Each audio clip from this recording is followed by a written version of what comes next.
পুরোই ফাঁকা। এদিকে আবার এই মামুনি চুলটা বেঁধে নিল। আর এদিকে আমরা কোথায় গেছিলাম সবকিছু আজকে শেয়ার করবো এই ভিডিওতে। তো হ্যালো এভরিওয়ান, কেমন আছো সবাই? আমি Manisha, welcome to my channel. শীতের সকালে একদম চাদর মুড়ি ফুড়ি দিয়ে আমি উঠে গেছি। এখন আমি ঘরেই একটু কাজ করব। চলো তোমাদেরকে দেখাই যে আমি কি কাজ করছি।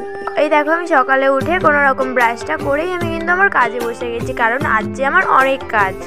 এইভাবে বসে থাকলে তো আর হবে না, কারণ আজকে আমার প্রচণ্ড পরিমাণে কাজ আছে। তাই সকালবেলা উঠে আমি একটু মেশিনে বসে নিলাম।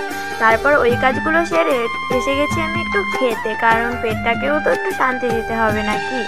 ঘড়ির কাঁটায় তখন 11টা। এখন আমি যাব স্নান করতে। চলো তাড়াতাড়ি স্নানটা করে চলে এসেছি শুধু। এখন আমি কলেজে যাওয়ার জন্য রেডি হয়ে বেরিয়েও পড়েছি। চলো তোমাদেরকে দেখাই যে বান্ধবীও আমার চলে এসেছে। আর ওদিকে দেখো না, আর একজন ঢং করতে করতে কীরকমভাবে বেরিয়েছে। এদিকে আবার ওনার একটু পাগল ড্যান্স দেখে আমরা কিন্তু বেরিয়ে পড়েছি কলেজে যাওয়ার উদ্দেশ্যে। স্টেশনে বসে ওখানে আমি তোমাদেরকে কি দেখাতে চাইছি তোমরাই কিন্তু কমেন্টে বলে দিও। আর এইদিকে দেখো না, সঙ্গে সঙ্গে আমাদের ট্রেনটাও চলে আসলো। আর প্রথমে তো বসার সিটই পাইনি।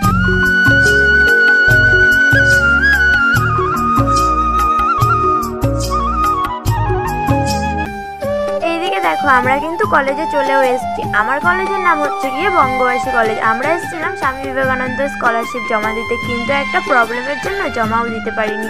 আজকে বাড়িতে এত কাজ ফেলেও এত তাড়াহুড়ো করে আসলাম, তবুও আমার কলেজের কাজটাই হলো না।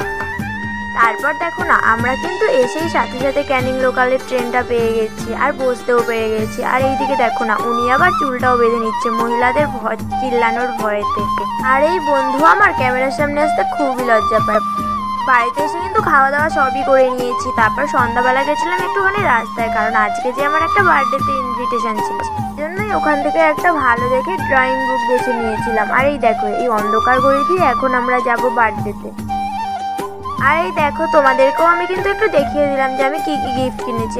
একটা ড্রয়িং বুক, ড্রয়িং খাতা আর একটা রং পেন্সিল কিনেছিলাম। আর এইদিকে দেখো না, আমি তো আমার কেক খাওয়াটা দেখাতে পারিনি, তাই ওটাই দেখিয়ে দিলাম। কি সুন্দরভাবে হাত চেটে পুটে খাচ্ছে দেখো না, ওর এতই ভালো লেগেছে কেকটা। তারপর আমাদের কিন্তু খাওয়া দাওয়া শেষ হয়ে গেছিলো। বিরিয়ানি কিন্তু ভালোই হয়েছিল খেতে। ওদিকে আমাদের মিঠাই রানী স্যালাড খেতেই ব্যস্ত। এখন কিন্তু ঘড়ির কাঁটায় রাত 11টা। এখন তো একটু ঘুমাতেও হবে না, কি বলো তো? তো আজকে কিন্তু আমি সব কিছুই মোটামুটি তোমাদের সাথে শেয়ার করেছি একটা ছোট্ট ভিডিওর মাধ্যমে। তোমাদের ভিডিওটা কেমন লাগলো অবশ্যই জানিও। বাই।